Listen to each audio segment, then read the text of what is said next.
అమ్మా, ఎల్లుండే నేను విదేశాలకు వెళ్తున్నానమ్మా. వద్దురా, నేను నిన్ను విదేశాలకు వెళ్ళనివ్వనురా. నా మనసంతా గాబరాగా ఉంది. ఏమైందమ్మా? ఒరేయ్, శుభం వచ్చిందిరా. వాళ్ళ అబ్బాయి విదేశాలకు వెళ్ళి అక్కడే చిక్కుకుపోయాట.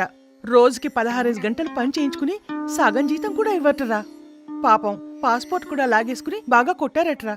మన దేశానికి వచ్చేయాలని ఎంతగానో బెంగ పెట్టుకున్నట్టరా. వద్దురా అబ్బాయి, నీకేదైనా అయితే నేను భరించలేనురా. అమ్మా ఇలారా చెబుతా. అమ్మా, వాడు నకిలీ ఏజెంట్ ద్వారా వెళ్ళుంటాడు. నేనైతే పూర్తిగా వివరాలన్నీ తెలుసుకున్నాకే వెళ్తున్నాను. నా ఏజెంట్ పేరు ప్రభుత్వ జాబితాలో నమోదై ఉందమ్మా. నా డాక్యుమెంట్స్ అన్నీ కూడా చెక్ చేయించుకున్నాను. పాస్పోర్ట్ కాపీ, ఏజెంట్ పేరు, నంబరు నీకు రాసిచ్చే వెళ్తాను. పనిలో శిక్షణ కూడా బాగానే తీసుకున్నానమ్మా. కొద్దో గొప్ప మాట్లాడడం కూడా నేర్చుకున్నాను.